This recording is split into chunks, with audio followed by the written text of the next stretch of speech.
doesn't matter who really you play first because you're going to be playing everybody in the second round. It's a round-robin tournament from now on, so it doesn't matter if you finish second, third, or fourth as long as you win.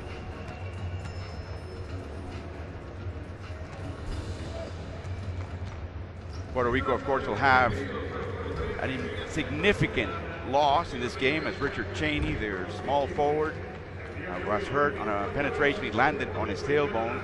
He's being kept out of this game so he can have today, tomorrow, and most of Sunday before Puerto Rico has to play in the second round, and they hope that he'll be back in shape. For Canada, Dwight Powell suffered that nasty fall, very similar to Cheney's, but he cushioned the fall with his left arm. Apparently he's hurt his left elbow. He's got a sleeve on. He warmed up with the team. I would expect him to play. Of course, he comes off the bench. We will never know if his minutes are going to be reduced, or depending on the kind of game we get, if they actually may not use him at all today. We will find out soon enough as we see this young Canadian team, a Canadian team, Carlos, that in hemispheric tournaments has not beaten Puerto Rico since 2001. Of course, at the Marchand Cup, they had a barn burner of a game, and Canada won that game by 6, 78-72. Yeah, this is a team that usually has been a talented team, but something has been lacking for them. No more talent than what they have in this tournament. So the expectations are as high as the level of talent as we see Rick Pitino try to pick up the pieces. He said he was disappointed in the output, in the effort by Puerto Rico against the Venezuelan team that truly outclassed them and clearly out-hustled them. And that last word is something that Pitino never expected out of this bunch. They've had a day off. That's got to help. And John Holland, given Cheney's absence, as you see Cheney in uniform but will not play, doesn't even come out, Carlos, maybe John Holland, who up until this point has been in a minutes restriction, may be playing a lot more in this game. There's word that that may be part of the adjustment Puerto Rico has to make as we now go to the ceremonial part of the tournament, and we will now introduce the Canadian national anthem.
And now the anthem of the Commonwealth of Puerto Rico, La Borinqueña.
Canada, of course, is looking for a 10th Olympic berth in 19th Olympic Games with basketball as we approach Rio de Janeiro in 2016. But the first in 16 years, Puerto Rico has not been to the Olympics since 2004. They've come close.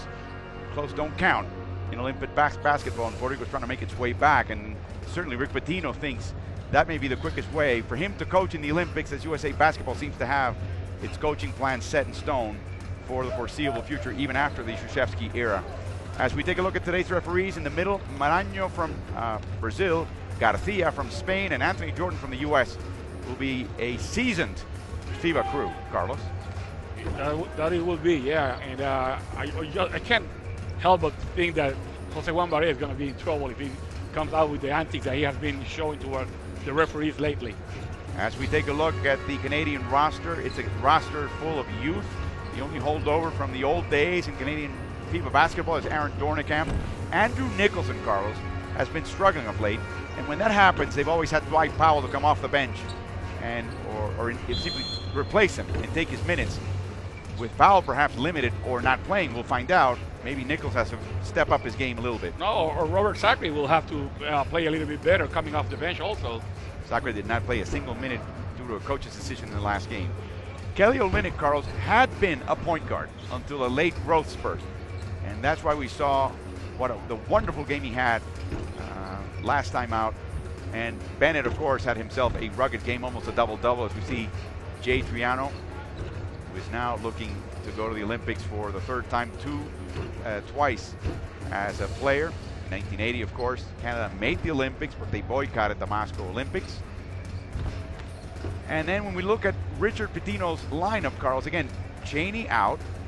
Everybody else in reasonable health. I think Holland's the only one you have a question mark on. The question really is mindset and hustle. And you know, quality of play also. Sometimes, you know, you can't get in the minds of players and try to put them in the right state of mind to play a game. But if they are overplayed, and you go against better talent, you might end up losing anyway. So let's see if they can stay within distance with Canada so that they can come at the end as we watch Puerto Rico starting five. Okay, Carlos Rivera replaces Chaney in the starting lineup, as Chaney will be out for the whole game. So two-guard lineup for Rick Pitino, which is using spurts, important spurts in this series. Huge game for him. He had a 2-hour practice yesterday, Carlos, at a location here in Mexico City, and they're trying to get ready. They played him hard. You know that game in Puerto Rico was probably the best game of the entire Marchand tournament between Puerto Rico and Canada. It was a really hard-fought game. Canada ended up on top. Puerto Rico, of course, was playing at home with about 8,000 people cheering them on. That won't happen here at El Palacio. And in that game, I remember Ramon Clemente was a beast everywhere on the court. I mean, underneath the basket, going to the floor for loose balls, getting points, getting rebounds. He didn't play with that energy the last game that Puerto Rico played against Venezuela. So let's see what Ramon Clemente comes out tonight. Which one? According to Rick Pitino, the best effort he's seen in one performance in his 41 years of coaching. Carlos, Canada got here by opening up with a loss to Argentina by 7. Then they rolled over Cuba, who got eliminated, so those points in that margin of victory does not count. And then they beat Venezuela by 20. As we look at the great JJ, one of the great assets of these FIBA tournaments, entertaining one and all. Maranhão has done a commendable job this year, Carlos, and as typically a crew chief. His crews are solid. And we'll find out, because this game promises to be quite intense.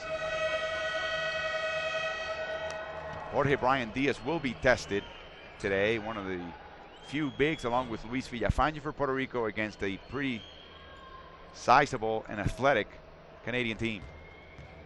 So Bennett will jump with Diaz at midcourt, and the Canadians win the tip. Corey Joseph anticipated quite the duel himself with Barea. They faced off each other in the NBA. Joseph up until this point with San Antonio, and Barea mostly with Dallas. ISO attacking Vasallo.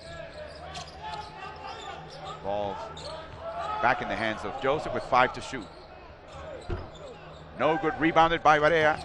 And that is a good sign, Carlos. If Puerto Rico wants to have a chance to win this game, the guards have to get into the rebounding battle. Yeah, that was battle. a long rebound, and the guard was there to pick it up. Good move for the 30-year-old point guard, one of the top scorers in the tournament. Tough shot, it's in against Olynyk. Puerto Rico up by 2. That ability that Barea has to go either right or left. He can make good use of it tonight, because Canada tends to force the ball, the point guard, to his weak hand, to what they perceive as the weak hand. Olynyk, nice three-pointer by Kelly. Canada's up by 1 that quickly. And And he can make that shot. Remember, we have been talking about this. They always have one of the big guys facing the basket while the other one is posting up. And usually the one that faces the basket is a good shooter. Olynyk making only his second three in 8 attempts so far in the tournament. Bachman drives, goes left, and he misses. Rebounded by Bennett. Inside to Olynyk, but intercepted by Rivera, and here comes Barea again. Good hands by Carlos Rivera there. Exactly what Pitino wants, deflections of all sorts. Rivera drives left, Stauskas takes him there. The ball is tipped by Olynyk. It belongs to Puerto Rico with 9 to shoot. That pass right there is supposed to be a bounce pass. Rivera tried to feed Jorge Brian Diaz on a straight line, and that won't work with the active hands that the Canadians have. True, but we have seen Diaz struggle with those pocket passes in this tournament. Well, what are you doing then? Don't pass him the ball? Barea way off. Didn't even draw iron. Now the Canadians will try to build up that 1-point lead. 62-year-old Hall of Fame coach Rick Pitino learning the FIBA game as he goes. Wiggins drives with a strong hand. Short, but he's fouled. And he will go to the line. Fouls by Jorge Brian Diaz, his first. Going from left to right, the wingman that plays on the left side and he's right-handed usually is trying to use that right hand to get to the middle of the lane. And throughout this tournament, Puerto Rico has been allowing that. They're not forcing the guy to go to the weak hand. Wiggins coming into tonight in this tournament, 11 of 16 from the line. That's 69%. He misses the first. He has been averaging 13.7 points per game to lead Canada, but with balanced scoring, by the way. Fouled by Stauskas. Olynyk rebounded by, finally, Olynyk. Offensive board. Long rebound, yeah. A drive by Olynyk, a little step back. And now Bachman has just equaled the amount of rebounds he had in the entire game against Venezuela, Carlos. That's exactly right. Only one rebound. Barea back to Bachman from the elbow. No good. Rebounded by Stauskas. Nick had a tremendous game for Canada against Venezuela last time out. 4 or 5 threes. Inside to Bennett. Nice slap out by Bachman. Another deflection. They keep track of those in the Puerto Rican bench. They prize them. Oh, beautiful give and go. Yeah, that's exactly right. That's a great pass by Stauskas. He followed his pass towards the basket and got the ball back. Bennett with the assist, a beautiful assist. That is his 5th in 4 games. A three-pointer by Danny Vasallo. Great screen by Jorge Brian Diaz there. Vasallo has been up and down. There's a backdoor open, and Bachman has to foul Wiggins, who makes the basket. Vasallo blew the assignment. Forced his teammate to commit the foul. Great move, though, by Wiggins. Forcing the guy to deny him the pass getting the passing lane and then back cutting. Makes the three-point play, extends the Canadian lead to 3.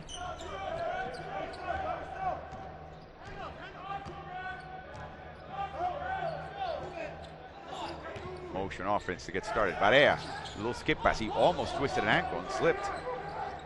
Bachman drives left, and he's fouled by Olynyk. One thing Bachman doesn't have, Carlos, he can drive left, but he doesn't have that stop and turn to the right hand. No, he doesn't do that. Once he goes on a straight line to the basket, that's about it. He can't turn around, as we see the up and under, and then the give and go. The momentum just took him right to the basket.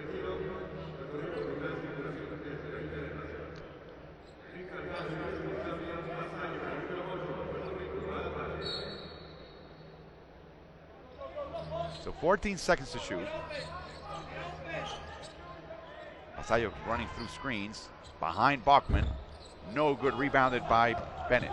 Yeah, Vasallo got 2 screens there, one from J.J. Barea and the other one from Ronaldo Bachman. Joseph going left. He leaves Barea behind. We have a switch now. And Corey Joseph, they open up the court for him to drive against Bachman. He goes left. Blocked by Barea, by Bachman. And you've talked about how Corey feels almost more comfortable going left than right. Yeah, but Bachman timed that one perfectly. And Jorge Brian Diaz was there to help also. 8 seconds to shoot. And that's an easy They basket are for so the Canadians. good without a bounce play. A specialty of the house. Yes. And now they take a 5-point lead. 6 minutes to go in the quarter. Olynyk tracking Barea as he penetrates. Ooh, tough shot. Great defense. Bennett to Wiggins. To the corner, the hammer pass.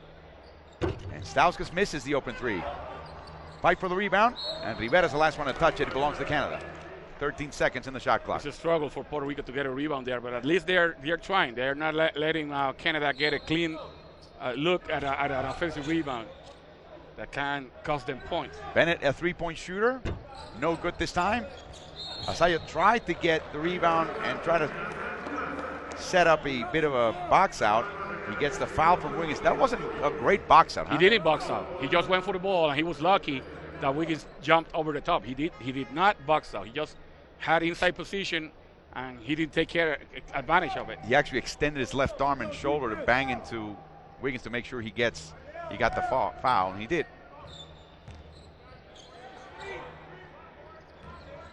Such a fundamental thing. How come you can forget that? Especially against a taller, athletic team.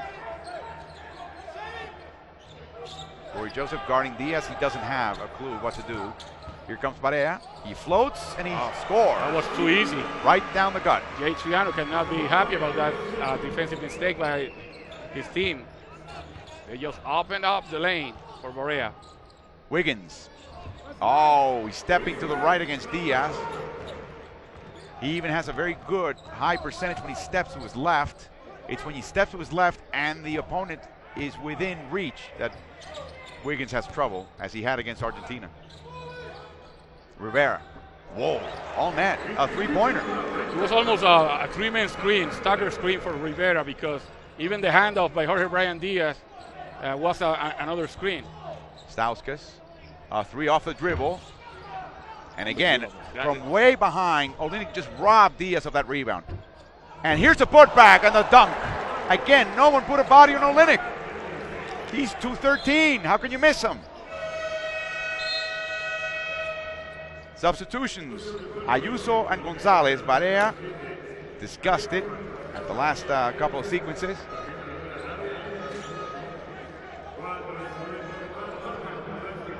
Rivera will take a seat as well. So interesting lineup now with ball handling at a premium for Puerto Rico. Well, they have a point guard now, and a shooting guard. Tried a dunk. Yeah, he got hung, as they say on the street. Euro step, lost control, may have tripped. Joseph seems to be fine though. Here comes Puerto Rico, Javi Gonzalez. Misses the three. Diaz with a struggle. Finally, they get an offensive rebound. Bachman short again, short again, short again. Sorry if I'm repeating myself. The ball goes out of bounds. It belongs to Team Canada. Ramon Clemente comes in, the spark plug for Puerto Rico. Wasn't so in their last game. And Joseph will take a seat. Phil Scrubb comes in for Canada. The ball belongs to Puerto Rico, and they didn't realize that they had the ball. They were going to the defensive end, but Danny Vasallo was calling them, as was Javi Gonzalez. Ayuso, three-point marksman, guarded by a taller Stauskas. 10 to shoot.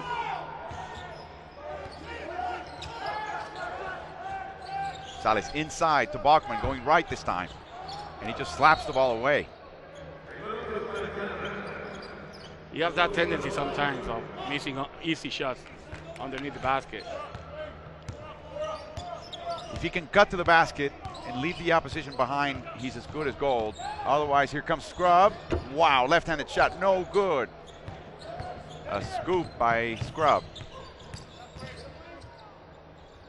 Nice move. Again, Bachman is short. Last one to touch it was Clemente. It belongs to Canada.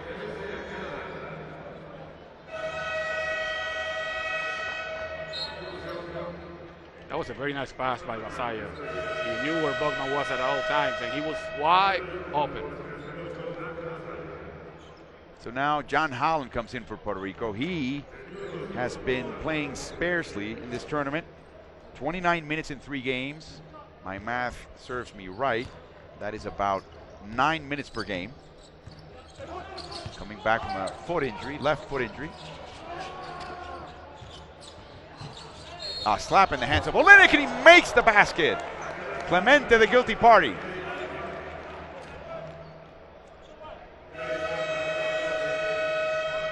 A one-man wrecking crew. That was a nice fake handoff on the handoff by Olenek, and then he went to the basket and got that foul. Brady Heslip, who didn't have a great game last time out, comes into the game now. Olenek against Venezuela. 14 points, 8 rebounds, 6 assists, 1 steal and a block, marred by 5 turnovers, but they'll take the rest. He made 3 or 4 free throws. He now has 8 points to lead all scorers. Ayuso, a 3. It's in. Talking about the specialty of the house.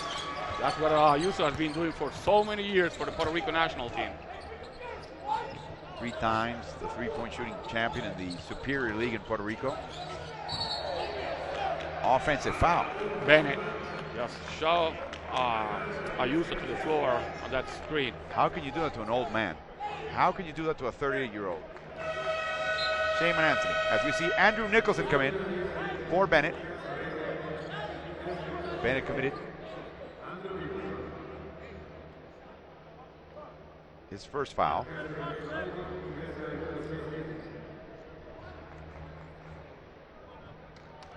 And a turnover as we see Gonzalez hand off to Clemente. Interesting because have Clemente and Bachman bring the ball up court without any pressure.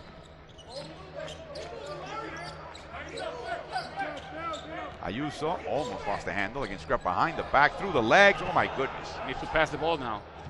He does. Holland, open 3. It's in. From inside out. Good job by Larry Ayuso there. An assist by Larry Ayuso. Drawing the defense towards him and making sure that Holland had an open jump shot. Nicholson. Not even looking at the basket. Melvin Edgem, up and under. It's in for Melvin. Very similar players, Agent and Holland. They're going to be guarding each other. Salis picks up. Although Agent is guarding, he's playing the 4th spot right now, so he's guarding Clemente. As he tries to dribble closer to the basket. Tough shot. Looks for the rebound. Edgem corrals it.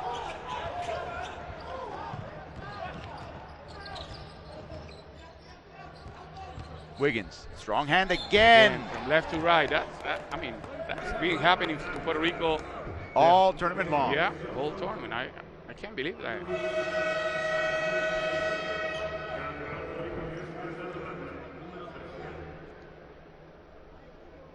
Bachman back in. Diaz will take a seat. Wiggins will go to the line. Makes the first. Andrew now 2 of 4. He's got 6 points. 20-year-old reigning rookie of the year will go back to Minnesota team. Picked up a couple of free agents. Made a few changes. They think they can better compete. As Aaron Dornicamp comes in and Wiggins takes his first rest. So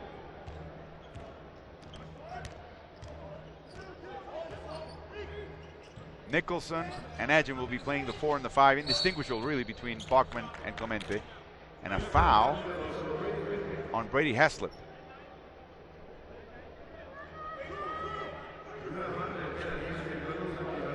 That is the team's 4th. Both teams have reached 4 fouls so far in the quarter. Barea back in.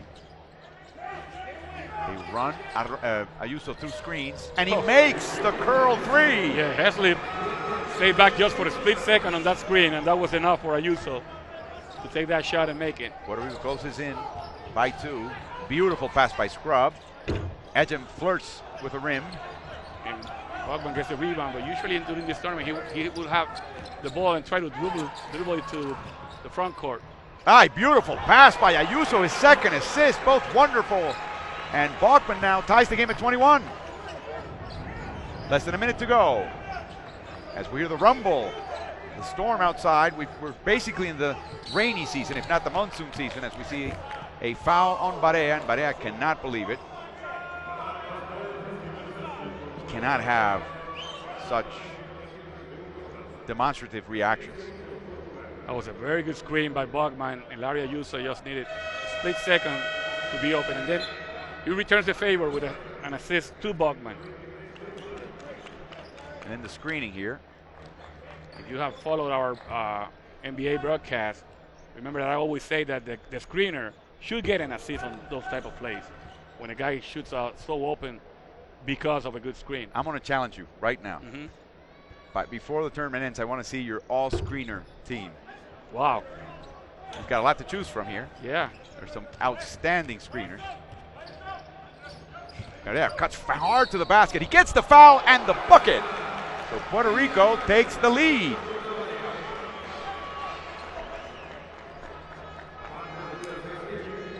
That's a good drive by Barea. Again, he's completely ambidextrous, so you know Canada is geared towards forcing the point guard to his perceived weak hand, but Barea doesn't have one.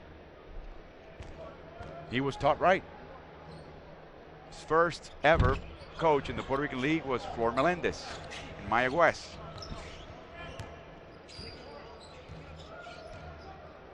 Never to be denied. As Edom tries to set up a screen and Buckman won't even let him. Yeah, because they want to milk the clock. Yeah, a little bit more. Scrub don't want to go too fast.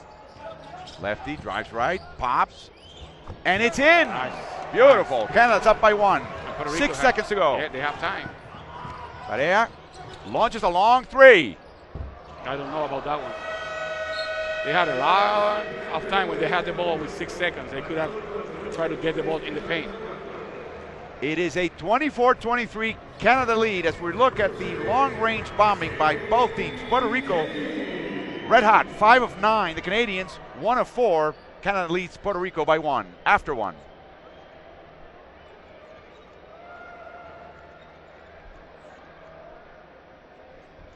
As we take a look at the stats, look at Puerto Rico's inside shooting. All those Buckman misses are piling up. They've missed 9 of 13 inside. They've missed the only free throw. Puerto Rico normally, typically a pretty good free throw shooting team. Let's see what happens the rest of the way. As head referee Moranjo is taking a look at a play here, I'm not sure if it was a 3 that they thought was a 2. Either way, now he's asking for Anthony Jordan to help him take a look at it. Anything that surprised you from Puerto Rico or Canada? No, I think that the game, you know, the game hasn't established a rhythm yet. Usually, if two teams are, you know, playing at the beginning of the game and they're trying to feel each other, sometimes you get that rhythm in the first quarter. Sometimes it takes another quarter. And right now, they're playing evenly. Puerto Rico is doing their attack from the three-point range, and Canada is doing most damage from the free throw line for now. Canada's had their rotations, Carlos, and we have not seen Dwight Powell. Should we read too much into it by now? Well, I think he's injured. I think that right now he's in bad shape, and the reason I'm telling you this is because the guy that is in charge of press didn't want to tell you before the game what his condition was. All day, as a matter of fact. Yeah, maybe, you know, they're scared that the Dallas Maverick will come into the picture and ask for Powell to, you know, to report to their medical staff, just like what happened to Mo Harkless and the Portland Trail Blazers for Puerto Rico. For those of you who don't know the Harkless story, they've been trying to get Mo Harkless to play for Puerto Rico for the longest time, and he did suffer a ankle twist in the run-up to the USA 119.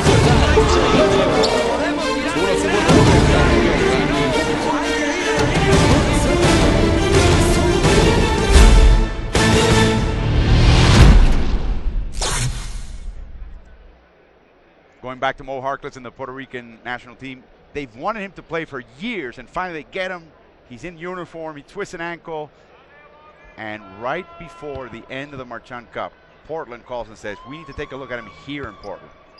And Pitino immediately knew that means we'll never see him again. Right. And that's exactly what happened. Because Portland had the excuse that they need not to let him play, which was, oh, we have a player who is injured, and we can, in order to protect him, we're not going to let him play. You know, Clemente knows his limitations, and he dished off a pass to Bachman. It was beautiful. Clemente is a great player. He played for Obras Sanitarias, Obras Basket, in Argentina's top league last season, under Julio Lamas, no less. A miss by Scrub, a rebound by Nicholson. Back to Scrub. Beautiful bounce pass, and watch the dunk! Yeah, Weak side dunk by Edgem. A good pass. What happened was that Puerto Rico rotated with 2 players towards the ball, plus the guy who was guarding the ball. So 3 players were involved in the ball, and there was no weak side rotation there. And for those of you who don't know, when the Dream Team made it to Barcelona in '92, it was after a long, lengthy negotiation with the NBA, as Ayuso makes the 3, Puerto Rico goes back up on top, this time by 2. And part of the deal was that the NBA could pull a player out because of injury, or if they felt he was going to incur in some sort of harm, which is such a fuzzy, wide open interpretation. So at any time, an NBA team can tell a Canadian player, come back home.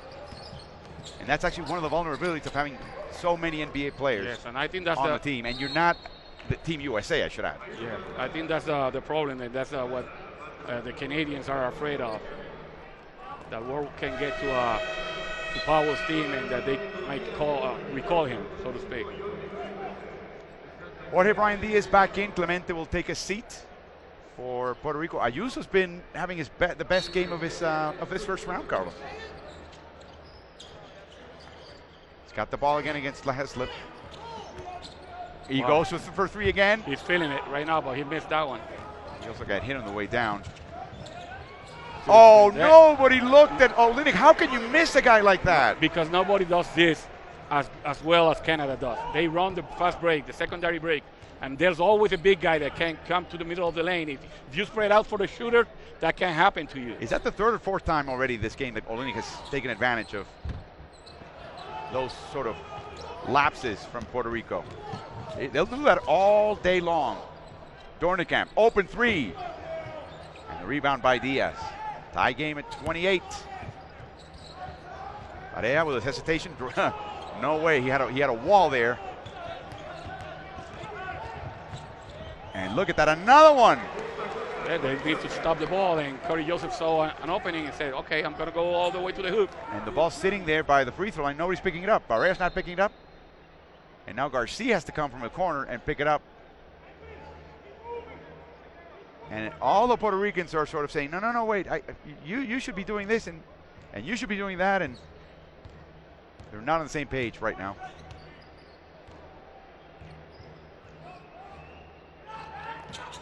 Ayuso.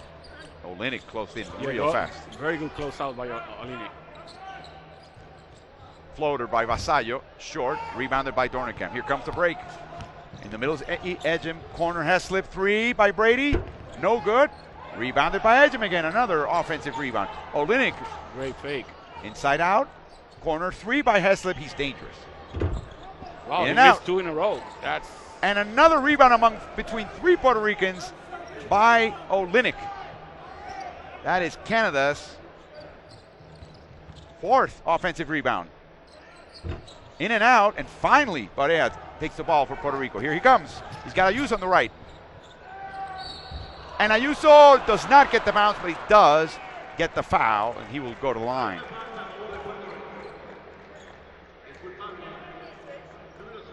Good fast break by Puerto Rico there. Barea saw an opportunity to run, as we see an opportunity to run for Canada, and Olynyk. Look at this. Nobody stopped the ball here. Vasallo saying, well, I have Heslip here. If you want me to stop the ball, he's going to make a 3-pointer on me. But guess what? Heslip has missed 2 in a row, and that's very, very strange. But even if he had not missed 2 in a row, if somebody's had an open lane to the basket, you got to close on the shooter near the basket. But I'm not sure he was the first man towards the ball, to the ball. I see. I'm not sure about that. I think there was somebody who was closer to the ball that could have stopped Corey Joseph. Ayuso now with 11 points. He's made 3 out of 4 threes. He's not happy that he's being substituted for. Oh, he's never happy to take a seat. Well, what Pitino is doing is protecting him because he knows that he's 39 years old and he needs, to get his breather. But Ayuso said, no, man, I'm on fire right now. No time to save my bullets here. I'm in the zone. Corey Joseph behind the back move. Right-handed shot and a foul. A call by Anthony Jordan. Foul will be on Jorge Brian Diaz, his 2nd. That is Puerto Rico's 1st. Corey Joseph will go to the line. He is the Canadian captain, Carlos.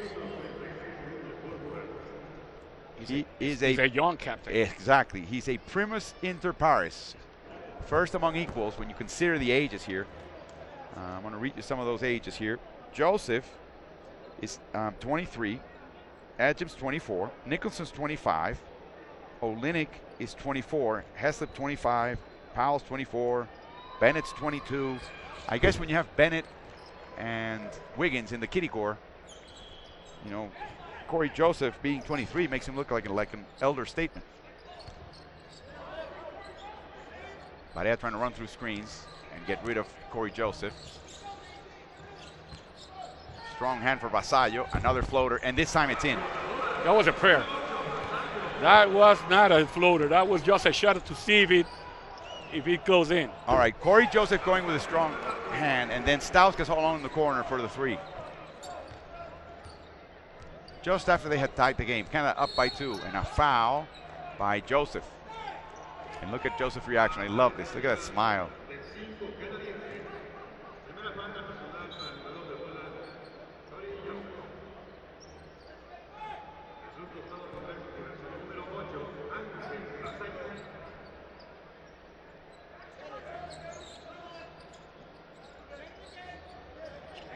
Barea just shoved Joseph. And he gets the offensive foul from Moraño. And he turns to Pitino like, I'm good. That's his second foul. Right. I don't know why he says he's good. I think he meant to say, I'm not losing my bearings. Well, here. he can commit his third foul. He needs to guard Cody Joseph. And now another foul by, offensive foul by Bennett.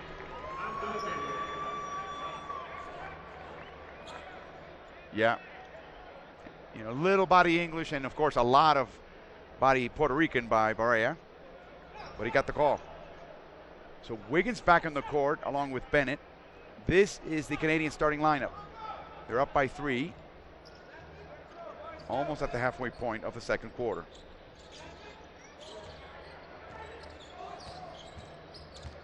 Barea over to Clemente. Mid-range shot, it's in. Wow. Normally that's not his forte. That's right. Carlos, one thing I have to say, Puerto Rico's screening on offense has improved. They have been screening for the shooters, and that's the reason why they have taken so many three-pointers wide open. Yeah, it's improved. Oh, Joseph again driving inside. A strip by Barea, and Puerto Rico does not quite have numbers. Rivera, left wing, it's a two-pointer. It's in! And they take the lead again with now 5 minutes to go in the quarter. Rivera has been struggling a little bit at the beginning of this tournament. That's the reason why he was looking to the top of the stadium like, okay, finally I made one. He's missed. He had missed all 3 three-pointers prior to that one, although actually that's a 2. Yes, that's a 2. He made only 3 of 9 before this game as Adjum comes back in, Bennett comes out.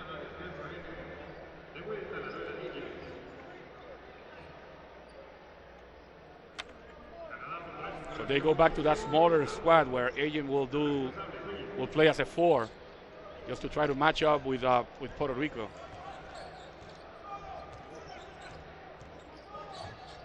Wiggins again. Bachman trying to deny his right-hand drive. He does, and the long-range shot is offline. Here comes Barea. An extra pass. The drive by Vasallo. Floater from the side, and there's a foul underneath on Canada.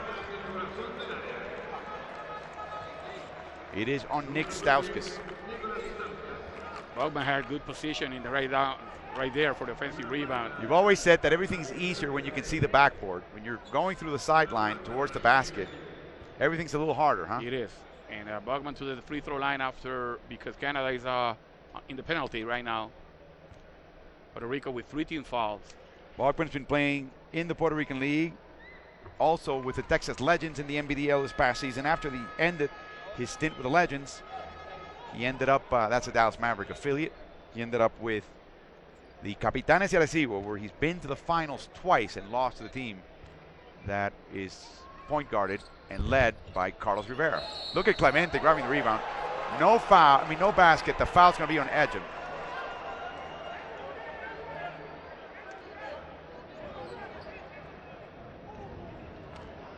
Anthony Jordan. I think that was, well, it's going to be close, but the referee Anthony Jordan thought that it wasn't the foul was committed at the same moment that Clemente was going up for the shot. But Garcia insisted, and then Jordan said, no problem, no problem. Yeah. No lo contendere. Nicholson in for Edgem, and Edgem's just looking at the referees. Bennett walked out to the bench, mad at the referees. Now it's Edgem's turn, as Clemente, who's not known for his free throw shooting prowess, will step into the line. Coming into this game, he's 1 of 3. Okay, so it's a reverse curse, right? Yeah. You say he's a bad shooter, He will make it. Yeah. Born in New York. Related to the late, great Roberto Clemente, the baseball player. The putback by Bachman, I believe. How about that? 2 offensive rebounds on free throws by Puerto Rico. Usually it's the other team who gets those kind of rebounds against Puerto Rico, but that's not happening right now. Look at Olenek dribble. The hook shot, a little too strong. Rebounded by Bachman. Well, he can do many things, Olenek. Oh, he that's traveled. a step. That's He a traveled. travel. And That's they a finally travel. caught it. Yeah. You can see that one on the radio. 5-point Puerto Rico lead. Again, 1, 2, 3, 4, maybe 5. What he did was that he took 2 steps and then he tried to jump stop, but it was too late for that jump stop.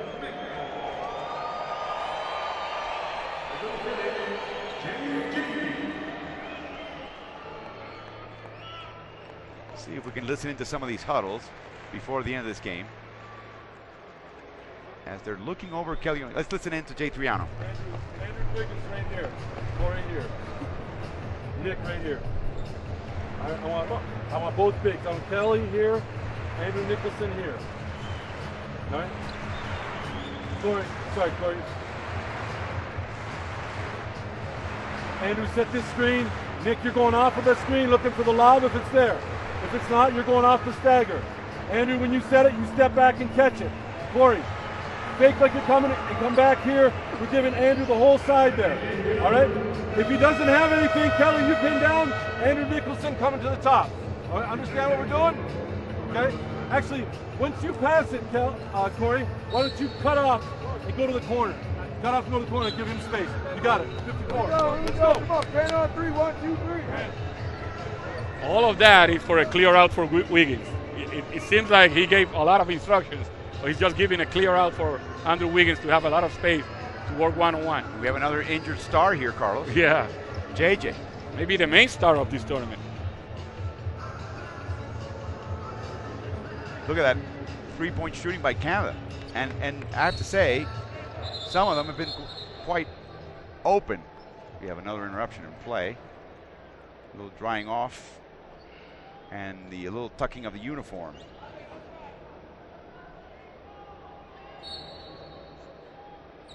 So Triano likes his chances with Wiggins going one-on-one against Angel Daniel Vasallo.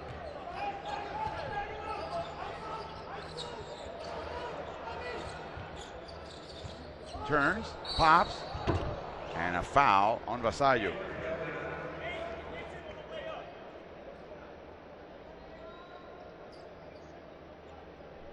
Is Rick Pitino, is Puerto Rico doing anything different? Is it just a matter of they're executing better? Well, they're executing better. They're playing better defense, and they're setting some good screens on the offensive end, and the shooters are making their shots. Wiggins with an air ball on the first free throw. It's the altitude. And he hears it from the crowd. Carlos, Puerto Rico for the first time brought in an oxygen tank. As far as we can tell, the Canadians don't have one by the bench. We saw the Venezuelans equipped with the latest. Yes, I think that the Venezuelans gave that hint. The way they played against Puerto Rico. They did have extra legs. Of course, they had rested before, but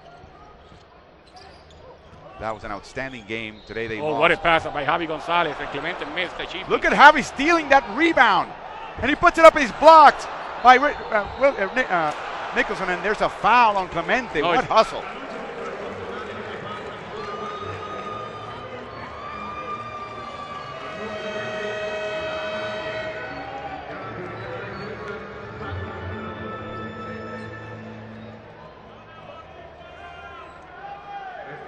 Puerto Rico now out hustling Canada, especially on the offensive board. The way Venezuela out hustled Puerto Rico. That's right.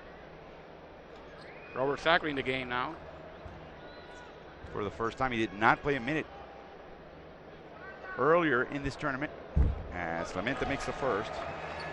Robert did not play against Venezuela, played 6 minutes against Argentina and 14 against Cuba. And that's a big loss for Canada in this game. Powell was huge against Puerto Rico in Puerto Rico in the Tuto Marchand Cup. He really was the difference in tilting the game in favor of the Canadians. Right. There's no question about it, both offensively, defensively, and with his rebounding.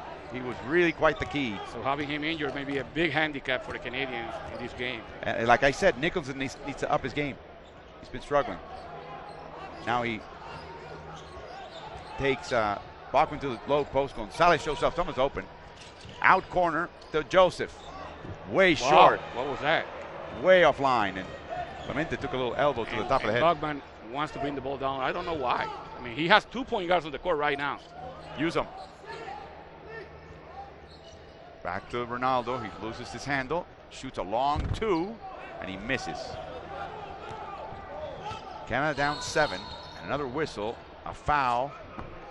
And it's offensive foul on Andrew Nicholson. The Canadians are clearly frustrated. They are. They really are. By the officiating. They can't figure it out. Let's see what happened there. There's nothing there. There's nothing. Oh, come on, man. I mean, nothing in the scale. Let's take a break. Puerto Rico up by 7. A timeout called by Rick Pitino.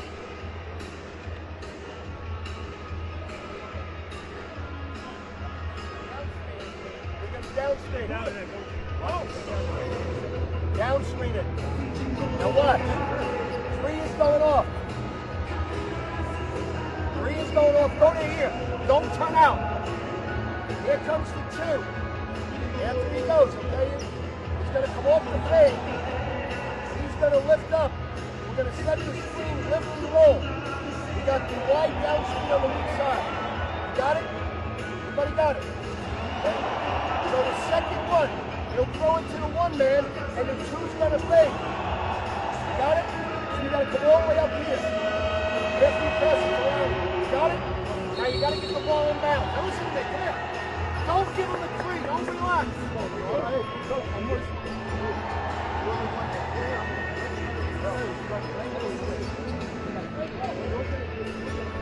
Well, you were able to listen to that huddle by Rick Pitino. He was diagramming a play.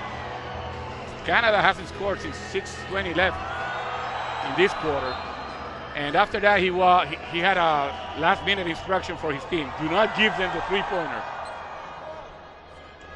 Well, they don't have too many classic 3-point shooters. You have Stauskas, of course. Olenik's made 1 already. Wiggins is capable. I don't know about Sacre and Joseph. Ayuso back in. Whoa, much more closely guarded by Stauskas. Another nice screen by Bachman, but Rivera doesn't pull the trigger. 7 to shoot. Long 3 by Vasallo. And look at the hustle by Clemente, giving his team a chance. Back in the hands of Rivera as Olenik was the last one to touch it. No, it was a loose ball. There's no backcourt violation there. Long 3 and a foul underneath. It's going to be on Sacre. So Canadians wants to play physical, but they are being called for every single foul. It was Sacre with holding Clemente so that Clemente wouldn't be able to get to the offensive rebound. And he will go to the line again. That's the reason why they are frustrated. They say, hey, you are not letting us play physical. It is 3 of 4. He's 3 of 4 from the line. Which is great for him because, as you said before, he's not a great free throw shooter. Making them all today. Yep. Just about. He's a warrior. That's what he is. We were very surprised that he didn't play with that aggressiveness against Venezuela 2 nights ago. Makes both. And Puerto Rico extends to its largest lead, 9 points over the Canadians.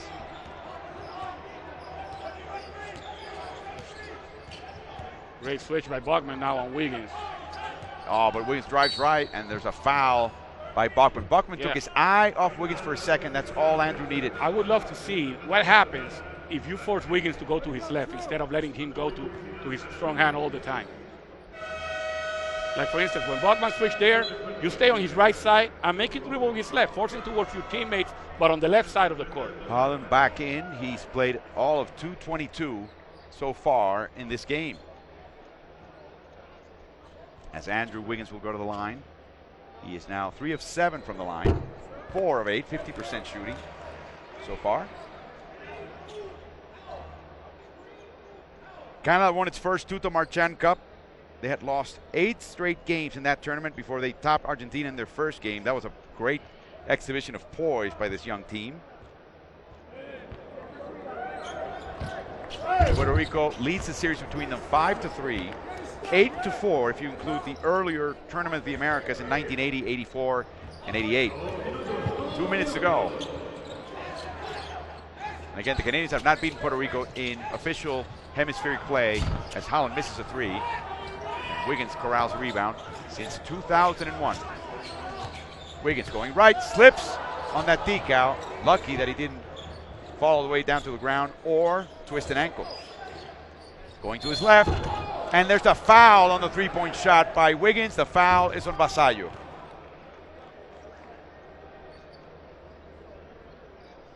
See, Vasallo was able to force him left, and instead of driving to the basket, he's just stopped to take the shot, but Vasallo committed the foul there. Second foul on Danny. No question about it. I Yep. don't know what he's arguing about. Wiggins will go back to the line. Andrew is also averaging a little bit over 6 1/3 rebounds per game. He also has, however, almost 2.5 turnovers per game. And that is something, Carlos, that has plagued the Canadian team. As a team, turnovers. And now Wiggins has made 4 free throws in a row after he was struggling from the free throw line earlier. And he can make it 5 straight with this one. He does. Now Aaron Dornekamp will come in. Robert Sacco will sit. Now after being up 9, Puerto Rico, I think that it will be a big psychological lift if they can go up to the dressing room ahead. The Canadians are on a 5-0 run. Ayuso, a contested 3. Yeah, that was forced. Stauskas came real close to blocking that shot. Great effort by Nick. They're driving. Corey Drosa drives left, and a block and a foul by Clemente. And Clemente's second. Puerto Rico already past the limit. Corey will go to the line. Yeah, he had him in the arm. He got him. And the referee was right in front of it, Anthony Jordan. There's a warning to the Puerto Rican bench. As Luis Villafaña will make his first appearance, as Clemente will take a breather. 7 points for Ramon. Corey, born in Pickering, Canada. His brother also played for the national team. We've had pairs of brothers here play, including the Vargas brothers for Venezuela, Gregory and Jose, also known as Grillito. He represented his country at the Under-18 Championships in 2008. Cody Joseph makes them both, so now it's a 2-point lead for Puerto Rico. That was the beginning of a resurgence of Canadian basketball. Vasallo driving to a strong hand. Wiggins trying to deny. Jump stop. Oh, he traveled. Oh, he got pushed. He got pushed. Foul is on Dornekamp, I believe. No, it's on Wiggins. Andrew commits now his second. 2 free throws for Puerto Rico. So far, this has been a very physical tournament. But this game in particular, the referees are trying to establish control by calling almost every contact. Very tight calls. Danny is 29 years old. He was born in Arecibo, but he plays for Ponce, which is the 2-time defending champion in Puerto Rico. So he's teammates with Carlos Rivera, also on the court. Kelly Olynyk tried to get that ball off the cylinder. He did. Vasallo missed them both. Last minute of play, a 2-point difference. What's happened to the Canadian secondary break, Carlos? A tough shot by Joseph and a foul by Rivera again. Let's go to the line. They're playing more in the half court right now. They know that Puerto Rico is in foul trouble, but both teams are in foul trouble. They're trying to attack the basket They're getting the calls. As I said, the referees are blowing the whistle on almost every contact. So that's the reason why they're going more to a half-court game. And also, you know, when they get the rebound, Puerto Rico is doing a good job in defensive transition, so they're forcing them to play half-court. No Puerto Rican player has 3 fouls. Melvin Edgem, the only one for Canada. A number of them have 2, though. Corey will now look to tie the game with a free throw. Yeah, Puerto Rico had its largest lead of the game at 44-35, and they haven't scored anymore. It's a 9-0 run if he makes this free throw. It's an 8-0 run, and the rebound for Corey Joseph. Drives against Villafañe. Olenek with another 3. Short. Rebounded again by Canada. Oh, watch out. Stauskas had an open 3.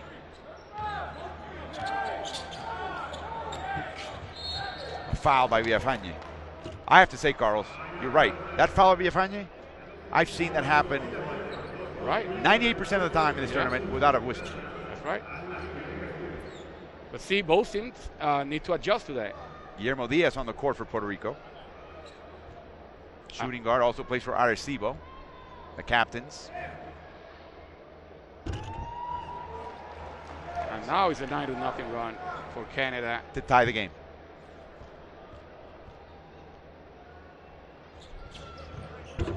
Another miss, another slip, this time by Dornekamp. He looks to be okay. Rivera, fouled by Joseph. That's smart. Rivera knows that they're going to call every single contact. He's a veteran. Actually, Joseph was trying to get out of the way as best as he could. Yeah. Again, the smile by Joseph. You're right. He was trying to just get out of the way. Step back so he wouldn't make contact, but there was contact anyway, and the referees called it. That is his 3rd. That's the 2nd Canadian player with 3 fouls, and Triano signals he may want a timeout. Unbelievable. One of the best free throw shooters on this team. Right after another one of the best in the league, which is Danny Vasallo. He missed them both, and now Carlos Rivera, who was a 91% free throw shooter this year, missed them both. Wow. But the ball is off the hands of Corey Joseph. There's about 9/10 of a second difference between game clock and shot clock. At the end of this first half, Brady Heslip in the game for Canada. And we are going to have a timeout. Now, this time it's by Rick Pitino. Tie game at 44. Wonderful game between Puerto Rico and Canada. Very, very tense between these 2 countries.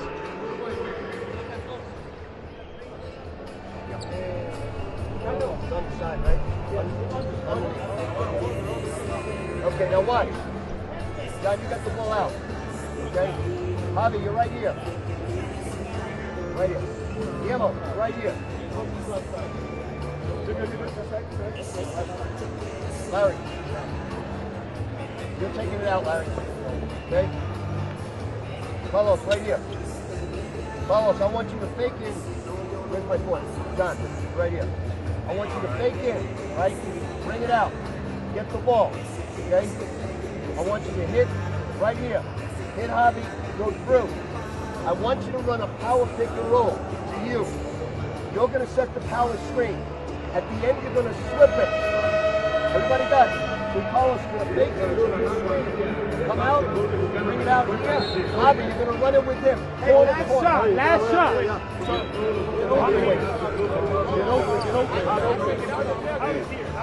Larry's taking it out.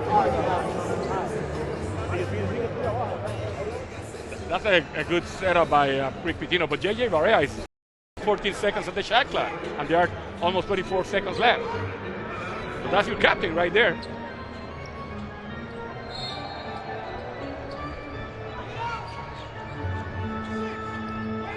Javi Gonzalez on the court along with Rivera. 10 seconds to shoot.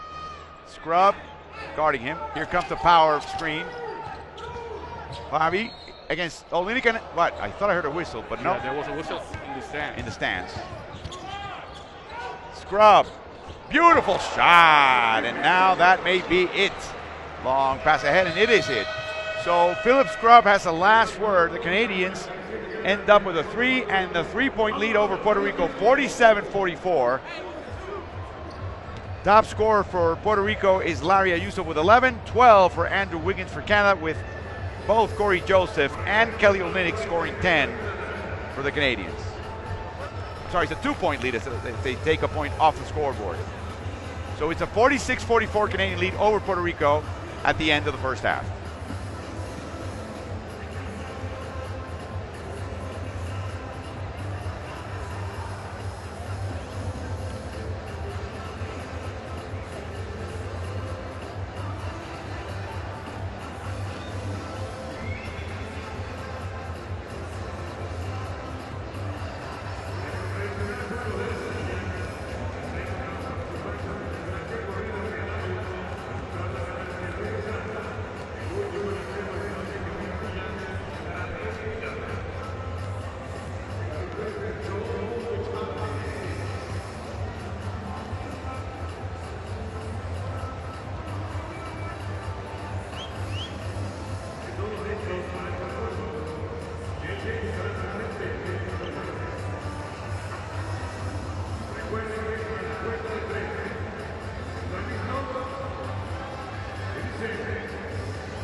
As we take a look at the stats, first half stats, Puerto Rico 24 rebounds to 32 by Canada. Puerto Rico leading in the assist department. Canada with 5 turnovers, Puerto Rico with two. That has been very low. Both teams taking care of the ball pretty well. So far, Canada about to get their first steal of the game. Puerto Rico with 2. Ayuso is the leading scorer for Puerto Rico with 11. Wiggins is leading 3 players in double figure for Canada, Wiggins, Olenek, and Joseph. And I have to say, Carlos, we're probably going to see the graphic with the foul trouble. There's no one in extreme foul trouble. There's a couple of guys, but it's changed the tone of the game. It really has. Joseph had 3 fouls already in the first half. You're not seeing that much slashing by either team. They're being a little bit more careful. Also in the screening, they're a little concerned about the whistle being so light as we take a look at the scoring by quarter and the highlights.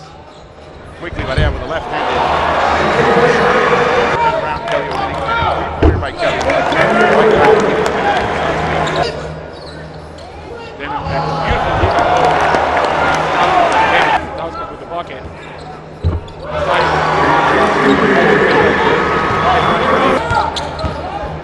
Ray again going to the left with his right hand. Then off the ripple screen and the hand off. Three-pointer. Again, same look for Carlos. Wiggins going to his right. Tip dunk. Ayuso had a great shooting.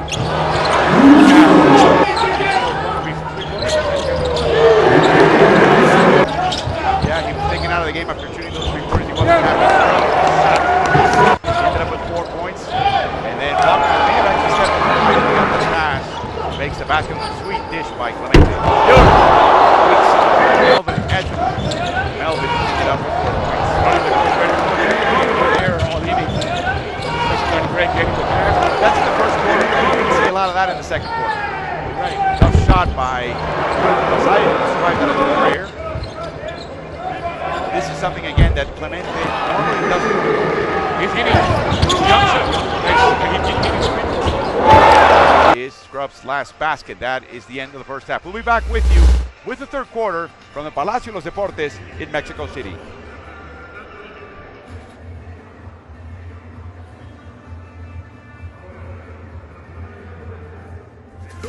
Por la silla. En 3, 2, 1.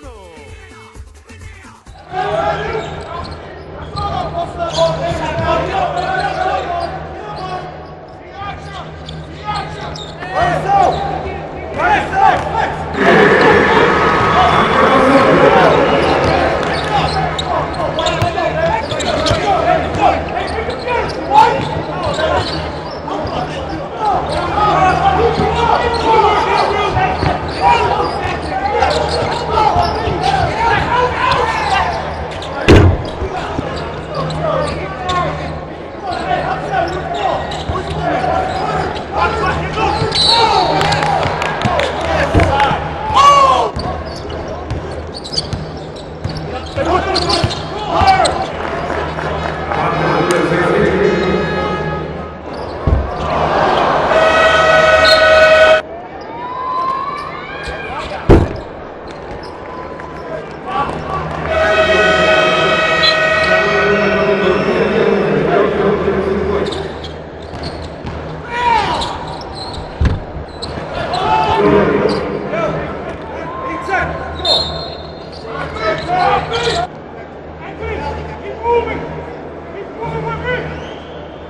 We welcome you back to the Palacio de los Deportes here in Mexico City. It's been a great game between the Canadians and Puerto Rico.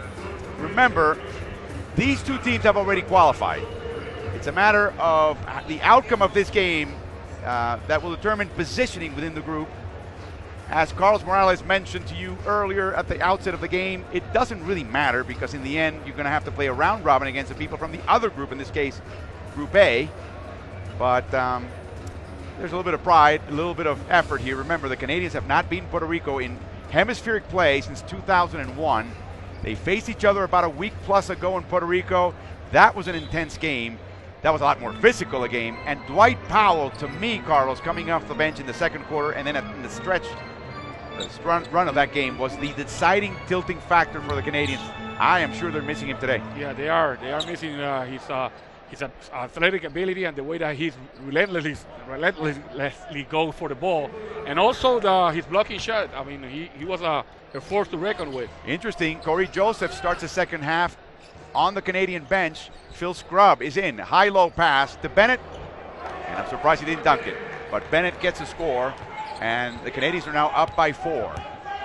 Alongside former Puerto Rico national team head coach Carlos Morales, this is Alvaro Martin. We welcome you again to this wonderful last Olympic qualifier for the Americas, the 10th and last of its kind, with a new qualifying format for the 2019 World Cup of Basketball in China, as Rivera just missed the handle along the way to the basket. Olynyk running the court again. He's going to put Jorge Brian Diaz to the test. I think Olynyk sees Diaz and thinks, I'm going to run this kid. Wiggins going left. Launches a three. Offline. Barea grabs the rebound. Contact. Oh, wow. And an offensive foul by Barea. I thought Olynyk was moving sideways even. Let's take a look. That was probably at best a no call. Didn't give anybody any advantage. But now Barea collects his third foul. I am speechless about that one. Wiggins going right again to Bennett. That is his shot. Yeah, his three-pointer is best at the top of the key. He can do that. It's a new Anthony Bennett we're seeing right now. It's not just the rebounds and the effort and the energy, Carlos. I think the one thing that surprises me the most is his focus. Making very few mistakes as Barea draws the foul and makes the basket. Philip Scrubb learning a lesson there.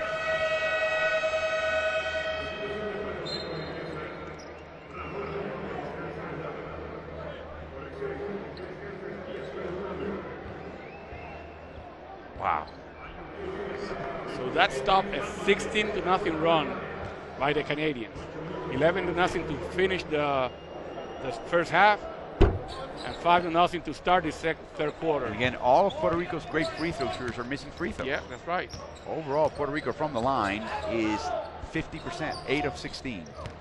Olynyk drives, and he's slapped by Bachman as 3 teammates come up to help Olynyk up. You gotta like that. Immediately. And Olynyk didn't like the hit. It is Bachman's 3rd foul, so now Puerto Rico's getting a little bit into early foul trouble. Yeah, that happened to Puerto Rico against Argentina in the first game. As Barea and Garcia are rehashing that offensive foul again, and that's not good business for Barea.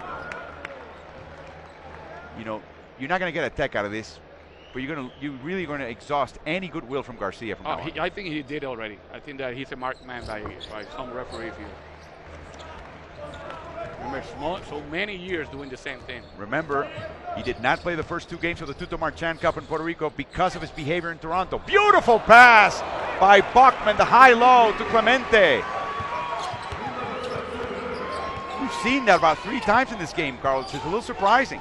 Wiggins going left, inside the 3-point line. It's good. Very nice shot by the young man. As Olynyk and Bachman tangle up again. If he can become consistent with that shot, he's going to be unguardable. Oh, that's a foul by Scrub, and he's not in agreement. Not that dissimilar from the crash with Olynyk. I think that Scrub had better positioning here than what Olynyk had a couple of plays ago.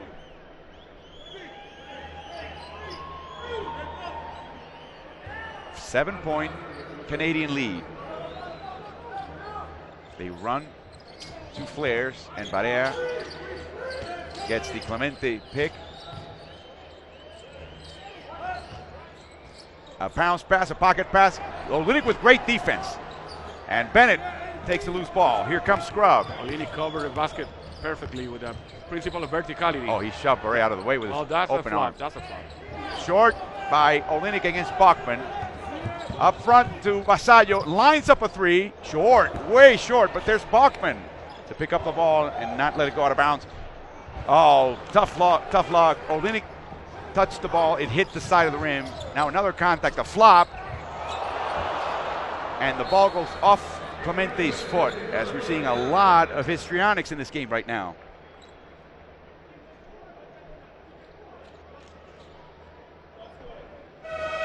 Larry Ayuso, who had a very good first half. Nobody has wiped the that part of the court where Rivera flopped. Puerto Rico already got a warning from the referees in the first half. You know, I think there's a it was to the bench. It wasn't for flopping. They haven't given them a warning for flopping yet. Ayuso in the game for Puerto Rico now. They clear one side of the court for Olynyk, and that's Bachman's 4th foul. Yep.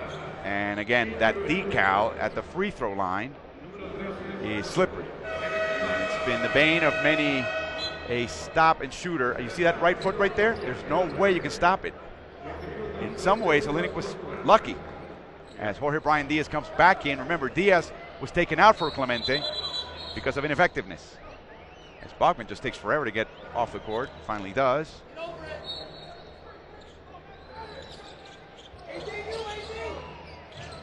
Ayuso being run through. Good defense by Ayuso. Olynyk again drives against Diaz, floats, tough shot, and the fouls by the 25-year-old Jorge Brian Diaz. That is his first. If he can give Pitino a few minutes, if he can somehow give this team something, Diaz is going to make a big step forward against top quality competition, maybe the best set of interior players here as a group, as a unit, not as a starting unit, that you'll find in this tournament. Well, remember, they have 5 NBA players in the front line, being centers and strong forward. Tonight they have gone with 4 because of Powell's injury. And again, we mentioned the word NBA in a very specific way. Talent. Because we've had Nocioni, who was an NBA player, and Scola, who is going to the Toronto Raptors, and they're NBA players, but they were schooling these youngsters. They were. Absolutely. As Ayuso launches a 3 and misses. And Bennett gets another rebound for Anthony. Ayuso has been cooling off a little at the latest part of the first half, and now Stauskas, an open three. That's just a sin. and now they go to a double-digit lead. The Canadians do 59-48, 11 points. Yep, and Coach Pitino calls a timeout. They're down 11, 6:30 to go in the third quarter.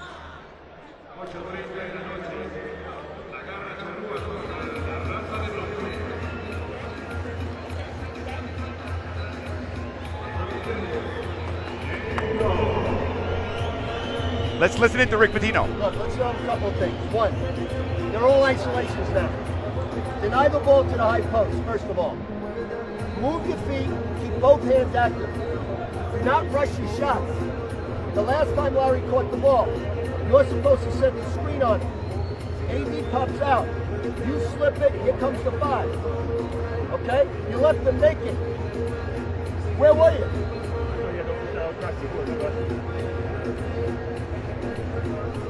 The Argentina was smart enough to know that they'll come back here young. Okay? You know me since Toronto. I've never complained about reps. They're gonna, they know this screwing. They know it. They'll give you the call. Let's go. All right, look, come here. Horns. Let's go. Horns is the play they want to use on offense, as he was giving Ramon Clemente instructions on screening. Basically, they're saying that the shooters are rushing shots because we're not seeing the sort of screening we saw in the first half for Puerto Rico. Puerto Rico's largest lead of the game was 9 points, 44-35. Since that, Canada has gone in a 24-4 run. Ooh. 24-4. Yeah, that's hemorrhaging right now as Barea walks the dog all the way to the Puerto Rican side of the court. And he drives against Scrub. He loses the handle, and it's in Stauskas' hand. And they're going to be playing 5 on 4. 5 on 4. Barea just decided to, appeal. A three-pointer by Wiggins. That's a team captain. Can't do that. Here we go. Ayuso. Deflected by Stauskas. Another great defensive play by Nick. Here we go. Nick's got the ball. Ayuso deflects it. And an offensive foul by Scrub. He's not having a good day against Barea when it comes to all that pushing and shoving. Losing more than he's winning. He had an earlier one like that wasn't called. This one was called.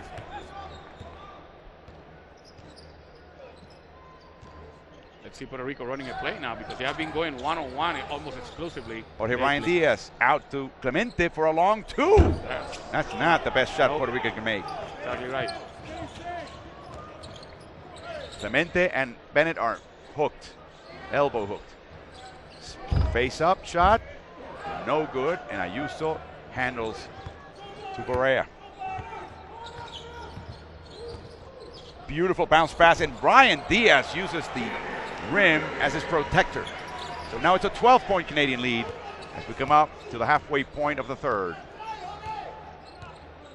Vasallo doing his best against Wiggins. Wiggins today has shot 4 of 8 from the field. Bennett against Clemente. Clemente just tilted his arms. If he kept them a little higher up, it may have been verticality, but he gets the foul. And that is Clemente's 3rd. So now Bachman with 4, Barea with 3, Jorge Brian Diaz, the center, with 3, Clemente now with 3, I believe. Yep. So the Canadians persist, Carlos, and they keep up this lead. This is a critical moment in the game, huh? This game can break or become a little bit more competitive. Yeah, right now, that's exactly what Canada is doing. They are challenging Puerto Rico, and they may blow this game open at this moment if Puerto Rico doesn't react.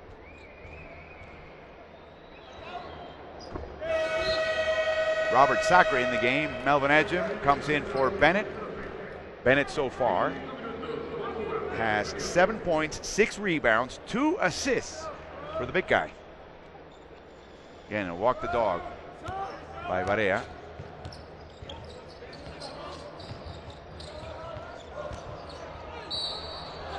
A swat, but also a foul. And the foul's on Wiggins. Andrews, 3rd. He's got 17 points. So Barea to the free throw line. Puerto Rico hasn't been shooting free throws the way that they usually do, and that's another thing that, that is not helping. Oof. Again, now they're under 50%, 8 of 17. Imagine that.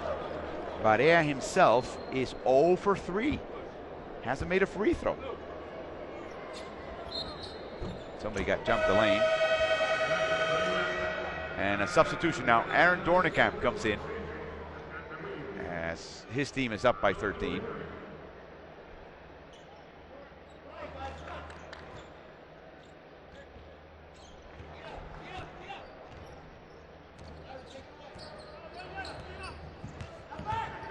Scrub inside to Sacre. Beautiful hook shot over Diaz. Great pick and roll extended there, but instead of going to the high post to get the ball and then relay it to the cutter, as we see Barea attacking the basket. With a hesitation, he falls down. And we don't have time to talk about the last play because they just up and down now, but it was a great play. A pick and roll extended from the low post instead of from the high post. Diaz standing in the middle of the lane. Edge him. And Diaz just let him through. And somebody pushed Sacre.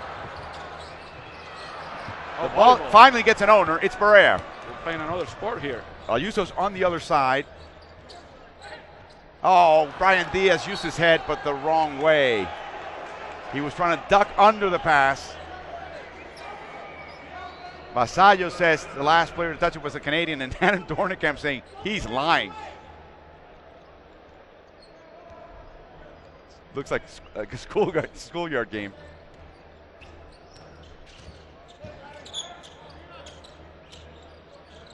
This is definitely not a no blood, no foul situation as we see Stauskas. Oh, tough shot. That was no good. Barea, 3-on-2. 3-on-2. Let's see how it goes. Barea keeps it. Oh. Tough shot. Wow. And now he lays down on the ground, think he's going to get some kind of a call. And it's 5-on-4 for the second time in the game. Stauskas. Same result. Same exact play. So those are 6 points right there. 3-pointers out of playing 5-on-4. Unbelievable.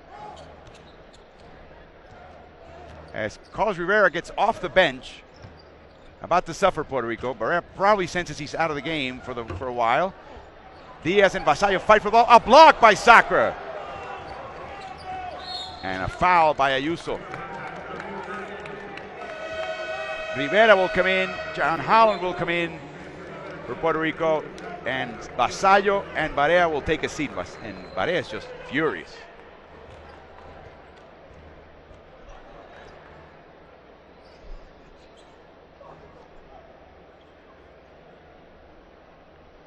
He has something to say to the coaching staff, I think. No, I think he's complaining to them about the refereeing.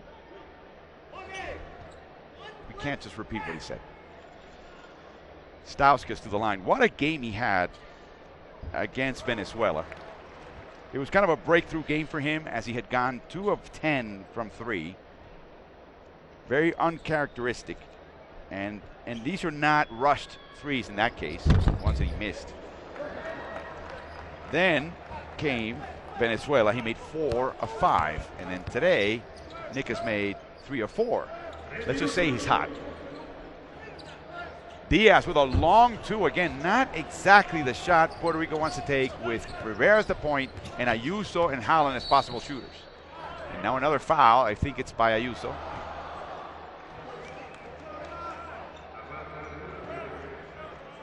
No, it's on Diaz, Carlos. That is his 4th. Trouble now. As Puerto Rico's down by 18.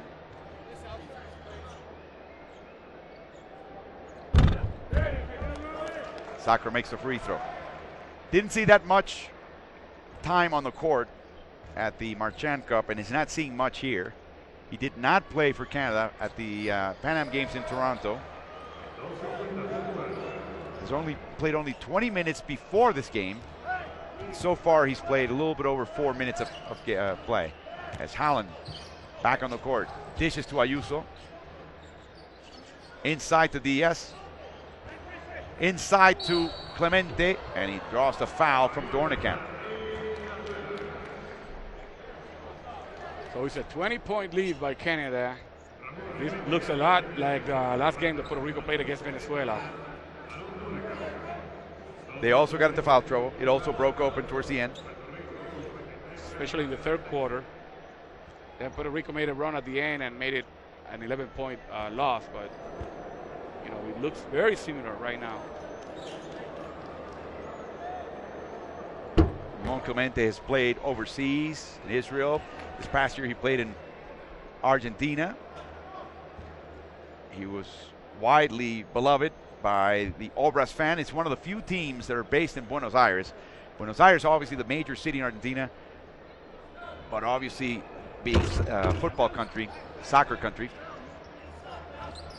You know, there are a few basketball teams there, including Boca Juniors' basketball team, are not really powerhouses. As we see Dorican, oh, he missed a chippy. And Clemente grabs the ball away from Team Canada. Rivera, a lot of dribbling. A lot of one-on-one by Puerto A lot Rico. of dribbling, yep. I mean, what happened with all the set plays that they were running in the first half? Holland, a nice close-up by Edgem. Outside to Ayuso for three. No good. And now Dornicamp gets a running jump. Up front to Edgem. Rivera comes the other way. Oh, way too long a pass in between two Canadians. And right past him was Clemente. He would have had to threat that one. That would have been an NFL-worthy touchdown pass. Right. To keep that ball in the court. Worthy of Drew Brees or Aaron Rodgers, in honor of those folks about to start their season. And Puerto Rico's only 6th turnover of the game. You know, it hasn't been about turnovers. The putback by Dornicamp. As Stauskas missed three.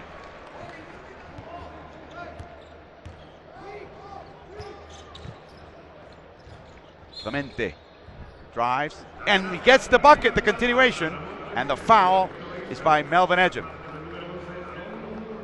We see Clemente playing with the left, the same aggressiveness that he showed against Canada in the Tuto Marchand Cup in Puerto Rico.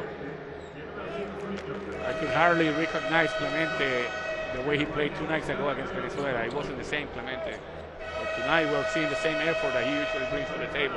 Luis Villafañe, Javi Gonzalez come in. Usually when they come in, Puerto Rico just wants to give the starters and the rotation a breather. They're at the bottom of the rotation. Right now they're hoping that this 19-point lead, maybe 18 if Clemente makes a shot, stays as is. Maybe they can chip at it a little bit. I think that he's looking, Coach Pitino is looking at chipping it at it a little bit, because he said, hey, it can't go any worse than it has been going with the starter. So let me see if I can get some grit out of the guys from the bench. Clemente played a couple years at Wichita State after playing a couple years at a junior college in Texas, Paris, Texas. Corey Joseph, Carl's an extended stay on the bench. Oh, he's playing right now. I know. And Holland draws a foul, and Joseph can't get the bounce. They open up this game with you know, the margin, the scoring margin with Scrub on the court. You're right. They did better with him than with Joseph. At one point, Carlos, before their game against Venezuela, I think the combined assists for both point guards and turnovers was 23-3. Pretty good, huh? That's pretty good. That's great. But again, we mentioned and talked about Joseph having to prove himself in a tight game against an experienced FIBA defense like Argentina's. There aren't many left in this, but you'll see Mexico's defense tighten up real tight on you, and that'll be a test for the Canadians as well. That could be another great battle between Jorge Gutierrez, who's a very good defensive player, and Ayuso hits a 2-pointer there. Yeah. Gutierrez guarding Cody Joseph, that would be, and Cody Joseph guarding Gutierrez on the other end. Would you pay for that? Yeah, that would be a great battle. You know what the face value of the tickets for this games every night are? What? 80 cents for the upper deck, $2.50 for the middle deck, yeah. $3.50 for the lower bowl. Good luck finding one of those, because Scalpers delight. Yeah, scalpers. We have Gonzalez and Edgem tangle. Sacre to the line. Born Baton Rouge, grew up in Vancouver. Oh, that was a clear shove by Javi. Javi's his first. And already Puerto Rico over the limit, which is why this young man is at the line. Robert's 26. His father's Blake LaFleur, and his mother played basketball for the Lady Tigers at LSU, Leslie Sacra. Mother's Canadian, and she moved back when Robert was 7 years old. Grew up in North Vancouver. Another long rebound. Canada takes that one. Nice, beautiful shot, and finally, Heslip gets off the schneid. He's been slumping. He's been struggling, yeah. He has been struggling in this tournament. Good to see that. Well, he's a great shooter. Yes. You know that great shooters eventually get out of those slumps. Javi Gonzalez pumps, fakes, Nice fake. up and under, deflected by Ejim. It's a goaltend. It was on the way up. A little more than 5 seconds left in this quarter. 21-point Canadian lead. Oh, Sacra was unaware. Villafaña rescues to Gonzalez. 3 seconds. He'll drive, throw it up there, and that will be the end of the quarter. 81-60. The Canadians looking to beat Team Puerto Rico for the second time in as many weeks, and for the first time when it counts here at the Olympic qualifier for the Americas.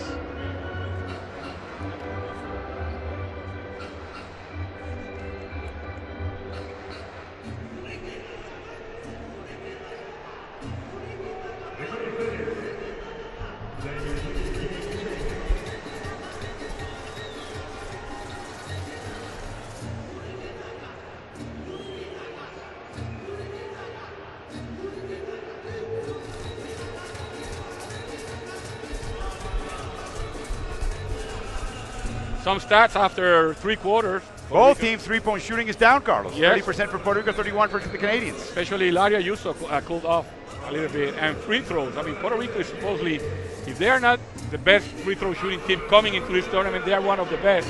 And they're shooting less than 50%. Amazing. That's uncalled for. Vasallo, normally a great free throw shooter, has missed both. Barea is one of those. He's missed 3 of 4. Carlos Rivera. Ayuso, Carlos Rivera missed both, and Ayuso made both. The only one is Ayuso. As we take a look at the top scores by each team and the scoring by quarter, anytime you let a team in this tournament score 35 points a game, you win the game.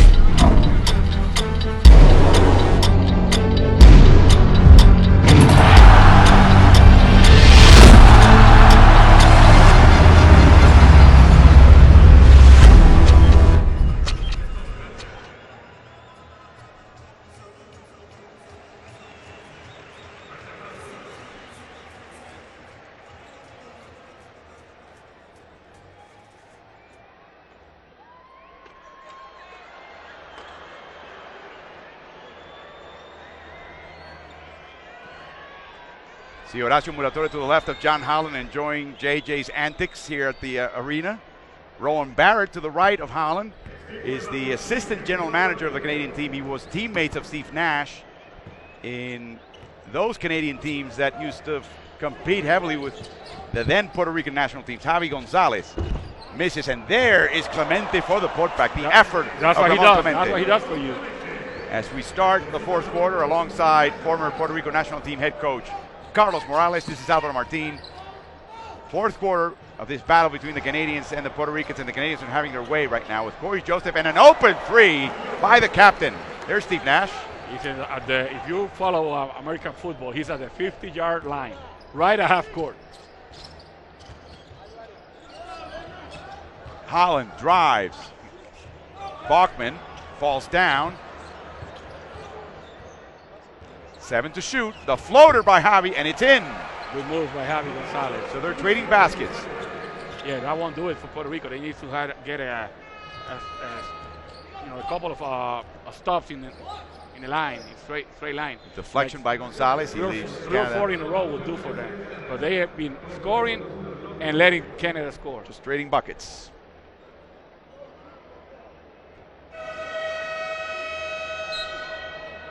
Vasallo back into the game. He doesn't know who he's going in for. Now he knows. Holland again nursing that injury in his left leg. It was in his lower leg, in his foot or ankle. Deflection by Clemente, and here we go. That's the Clemente we're used to seeing. Nicholson not aggressive at all. Ayuso, tough shot. It's in! So he's made two two-pointers in this second half. It was the best quarter for Puerto Rico with 11. Now he's got 4 in this second half. In what may be his final major tournament with the Puerto Rican national team. There were some doubts about his making the team. In that same game against Canada, Patino declared, he's in my team. He's part of my rotation. We have a foul. Let's see who it is for. It's on Clemente. Yeah, it is his 4th. So now trouble for Clemente. Diaz, Bachman, all with 4 fouls on the interior. So Canada has been just grinding and grinding and grinding away and getting these fouls. And with 8:25 to go, it's going to pay off. Diaz coming in for Clemente. So he's got 4, and he's coming in for a guy with 4. David Vanderpool and Brian Gates, the assistant coaches on the right. Gates with New Orleans, working with big men like Anthony Davis. Nice effort by Gonzalez, but back in the hands of Brady Heslin. He drives, he rolls, and he makes the shot. He had not been making 2-point shots, but now he does. Ayuso drives left into Sacre, and Robert makes him pay the toll. David Vanderpool is a fellow assistant coach with the Portland Trail Blazers for Triano. He couldn't even jump stop. Yeah, they wouldn't let him. Yeah. But he wasn't in the act of shooting, and Canada is not on the over the limit. As a matter of fact, that's the first foul by Canada in this quarter. So it was in the act of surviving. Yeah, by right. Ayuso. Of staying alive. Barrera with an extended stay on the bench.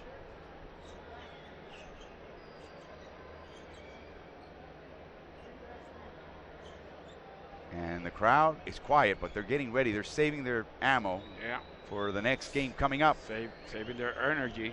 See, Puerto Rico for the first time brings an oxygen tank and a mask for their players.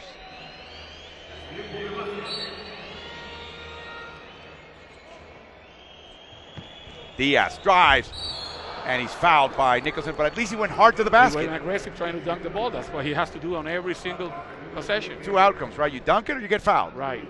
So he earns himself a trip to the free throw line because he was aggressive on that play.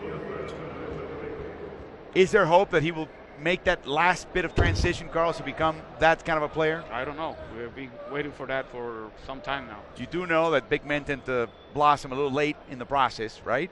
Takes them a little longer to get to their command of the game in their bodies. Yes, but he's been a fundamentally sound player, and he's been playing basketball since he was 10 or 12 years old. Went to Nebraska as well, a Cornhusker. And he played for one of the best programs in Puerto Rico, Club Bucapla. He leans into Nicholson. If you watch Jorge Brian Diaz play, he's fundamentally sound, but he needs that aggressiveness. Diaz with a floater. Gonzalez. Gonzalez floats in. And Gonzalez becoming an offensive factor for Puerto Rico. Now he's got 6. Now they're down 14. Nicholson. Wow, finally. He's been in a slump. He gets a 3. But in order for Canada's offense to work, those big guys have to make those open three-pointers.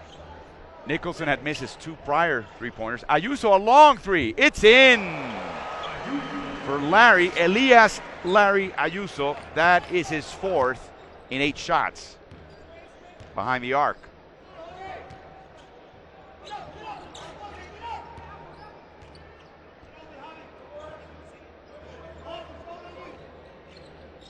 Oh, backdoor fake, and a nice play by Diaz to disrupt the Corey Joseph gimme.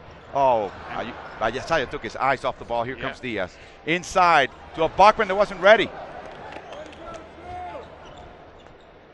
Got to go for that ball, don't you? That's right. Bachman wasn't expecting that pass.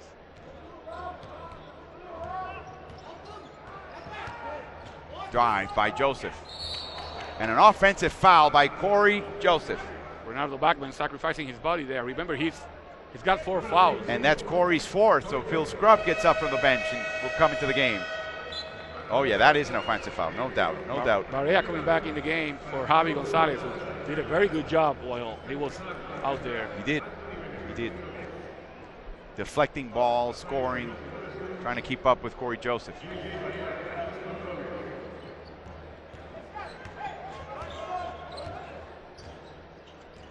Bachman a little late in setting up the horns action. Vasallo launches a three. And Bennett misses. One observation that Pitino made yesterday, Carlos, about Puerto Rico.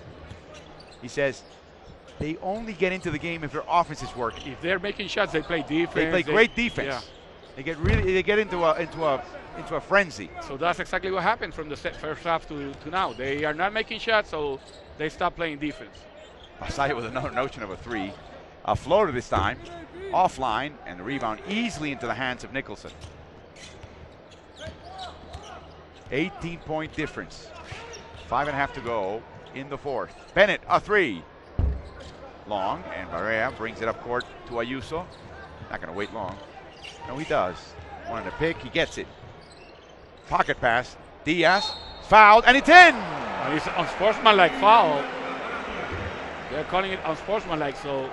As we see Tuto Marchand on the left, Renato Tuto Marchand, the former FIBA Americas president, and on the right, former national team head coach, Flor Melendez. So unsportsmanlike foul on Nicholson. So Puerto Rico will have possession of the ball. I'm not going to ask you to include yourself on the list, Carlos. Who's the best Puerto Rican coach right now?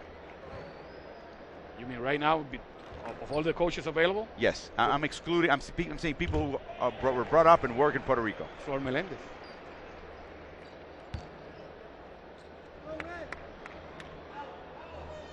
Not only is he appreciated in Puerto Rico, Argentinians will tell you, Carlos, with a long memory, that he taught them how to play defense. That's what they say about Flor. He actually coached their national team. Yeah, which is amazing. World tournament in Spain in 1986. He had a win against the U.S., who won the whole tournament. Scrub, a three by Phil Scrub. Good things happen when this product of Carleton University is on the court. Carleton winning 11 of the last 13 CIS championships. That's the equivalent of the U.S. NCAA in Canada. Pop, and it's good. And he gets a continuation, a foul by Dornekamp.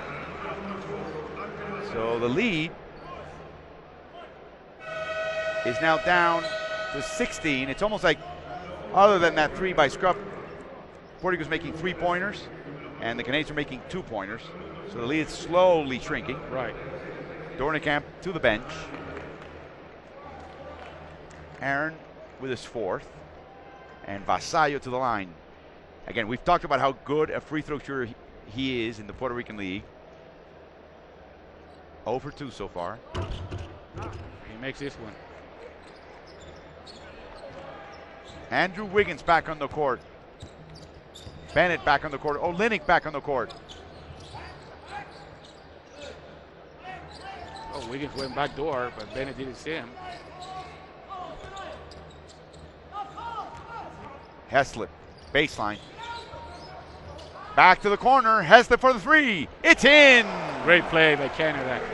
Heslip drove the baseline, and he got the ball to the wing and then relocated to the corner. Got the pass back, and he was wide open for the three-point shot.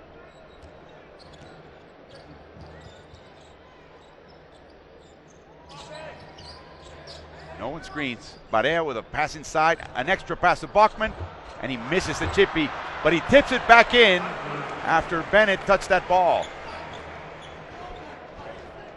Canada, I think, should break the 100-point mark soon. And a foul, and that may be it for Bachman. Yeah, that's about it. 5 fouls for Ronaldo Bachman. It is. Jorge Brian Diaz coming back into the game. So Ronaldo walks away with 9 points, 11 boards, 4 assists, 1 steal and a block, but also 5 fouls.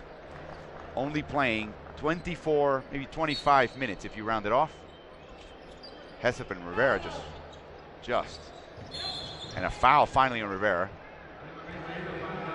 Heslip really, that was a nice move by Heslip. Everybody was stationary. The ball hadn't been inbounded. He was already showing the friction between the two of them. So 3 team fouls for Puerto Rico. Canada is already over the limit.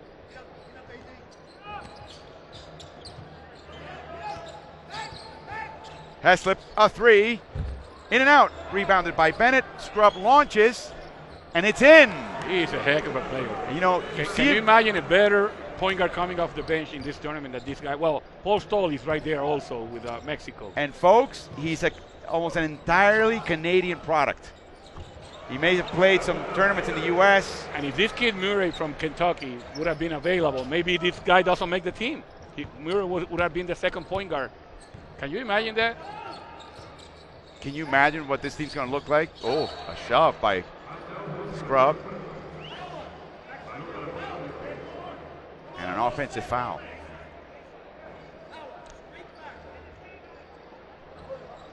No, I'm telling you, Carlos. And guess what, folks? The under 17s, the under 18s, the under 16s Canada's putting together, some of them are beating or really putting the U.S. to a test. Yeah, they haven't beat the U.S. yet. I mean, they beat them in one of the tournaments of the Americas. Another strong move by Diaz, finally showing aggressiveness. But they are getting there. They're closing the gap for sure. Yeah. Let's not even talk about the AAU tournaments where CIA Bounds and other Canadian AAU teams tour the U.S. and easily beat players that eventually end up competing against them in the NBA. Unsportsmanlike, I think it's on Rivera. Yes. He and Heslip are having a little grappling exhibition here. Let's see what happened there. If we can see I the think replay. he held his arm and may have almost twisted it.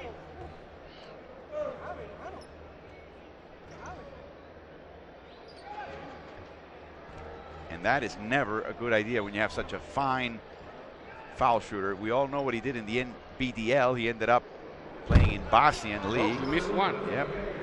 Tonight's the night where good free throws shooters start missing free throws. It's got to be the altitude.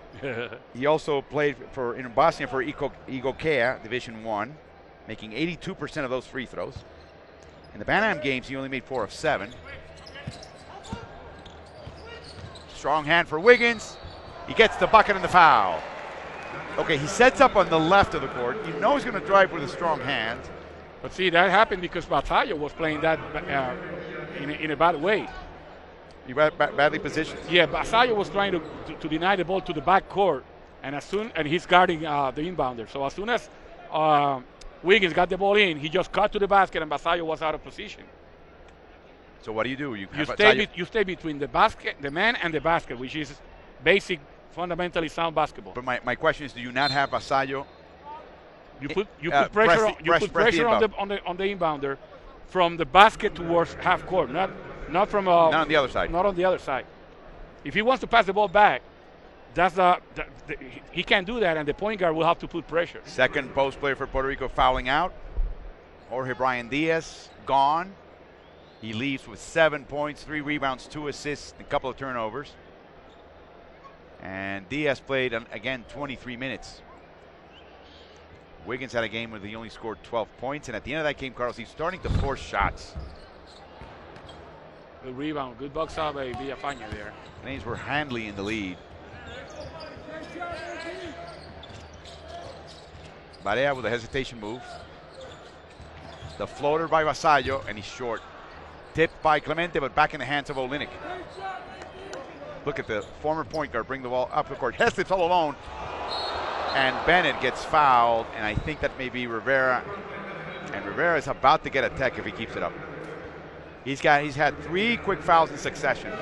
One of them an unsportsmanlike. Let's see that again. Yeah, that was a foul. I don't know what Carlos is complaining about. Timeout for Puerto Rico. 2:11 to go, and they are down 17 points.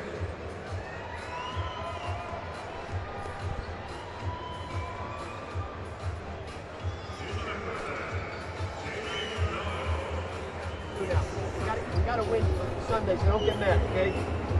Everybody just keep your heads down, okay? I know what. They're gonna give you the second power. So if you don't have the first one and you throw it out, you keep moving. But I'm so pissed off at them, but we gotta win Sunday. So you know we're gonna get these assholes again, okay? So just keep your cool. All right, so we're gonna run power now, okay? Rick Pitino anticipates that we're going to get some of that, if not all that crew, for Sunday's game, which will be the first one of the second round. You know we've had fun, says JJ, the official FIBA mascot. Yeah, he's trying to tell his players, hey, listen. Keep your cool. Keep your cool because we have to win Sunday, and maybe we may have these referees again down the line. And Carlos, unfortunately, that's been the reputation for Puerto Rico. Press them, be a little physical, a couple of calls against you, and they can't keep their wits about them. And maybe they were going to lose anyway, but it makes their losses look a lot worse. It starts and ends with your leader. And when your captain is always complaining, that's going to happen. Bennett to the line.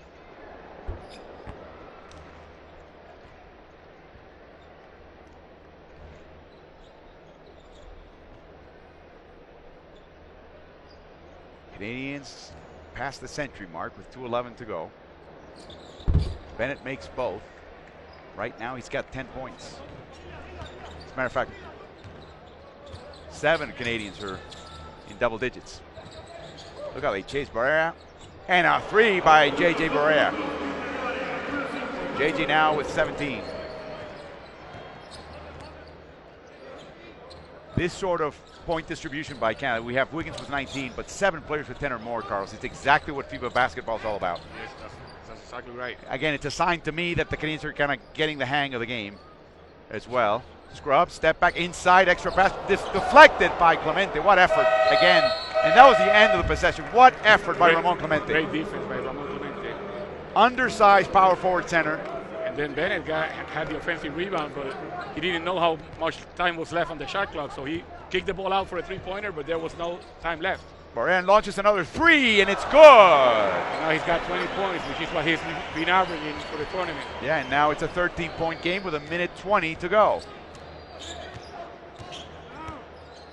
Zayo scuffling with Stauskas. He'll be playing for Philadelphia next season in the NBA. Oh, watch out for Olenek. Olenek drives. Outside the Hessa facing the basket. Yeah, that's just unacceptable. If there's one guy in the perimeter you have to kind of anchor yourself to, it's either. Well, you got both actually. You have Stauskas and Heslop right there. Barrera has the type of matchup that he wants right now. But he can't make the 3. Villafaña taps the ball out, but it's Stauskas who comes up with it. Long pass to Olenek, and nobody made the transition. Olenek has been living off that in this game at the outset and at the close of the game with 40 seconds to go.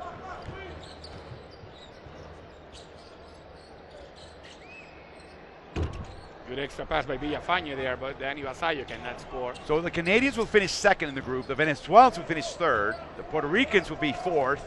And the Argentines will be unbeaten, top of the group. Remember, Puerto Rico will be going to the second round without victories because the only win that they had was against Cuba.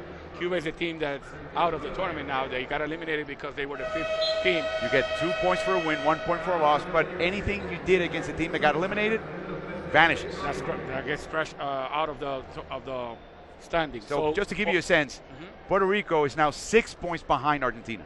Argentina has a 6-point lead coming into the second round over Puerto Rico. Make that 8-point lead. Yeah. So you got to get into the top 4 teams. And you already have an 8-point deficit. But Alvaro, I'm going to tell you something about some history for Puerto Rico. 0-3 going to the second round. This is the 3rd time that happens to Puerto Rico. 1997, when yours truly was coaching that team. 2007, when Manolo Cintrón was coaching that team in Las Vegas. You know what the result was for Puerto Rico? What? Silver medal in 1997, bronze medal in 2007. Loses the handle.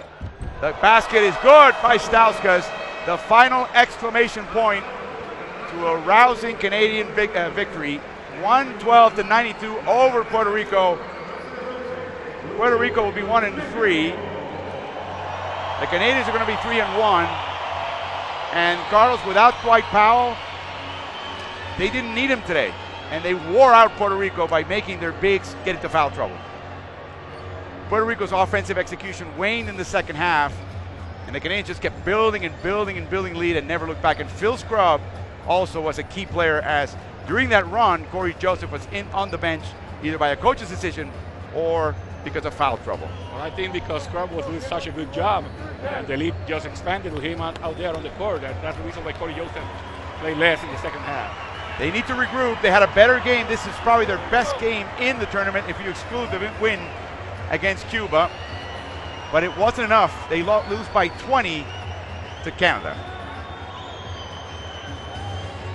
As we take a look at these stats for the end of the game, look again at the free throw shooting. Game that was decided by 20, probably didn't make a difference, but that's uncharacteristic of Puerto Rico. Their three-point shooting was hot in the first half and then just died in the second half. Wow. And look at that difference in rebounding. It has been, in every single game, Puerto Rico has been out-rebounded, and they have been out-rebounded big. Including by a Venezuelan team that's actually, on average, shorter than Puerto Rico. That's right. 13 turnovers for the Canadians. That's still, it's not bad, a bad number, Carlos, but it's still a number, it's an issue that has to be addressed by this team because other better teams are going to turn that 13 into a 20 if they're not careful with the ball. Barea leading Puerto Rico, Wiggins 19 for the Canadians. But again, balanced scoring for Team Canada and Jay Triano's bunch. Look at Clemente with 7 rebounds. Barea with 7 as well. He took the first rebound for Puerto Rico in the game. And the post players in foul trouble. 2 of them went fouled out. Bachman and Jorge Brian Diaz. Clemente with 4. And that was trouble. I mean, you can't keep up with the Canadians if you don't have the size and the ability to be aggressive on a very, very light whistle today. I mean, the referees were calling everything. They didn't want to have this game get away. As we look at images, highlights of this first half, Bennett with a 3. Inside, and the damage outside the 2-point shot. 7 players what Clemente does well. 16 points, 7 rebounds, 6 assists for Ramon Clemente.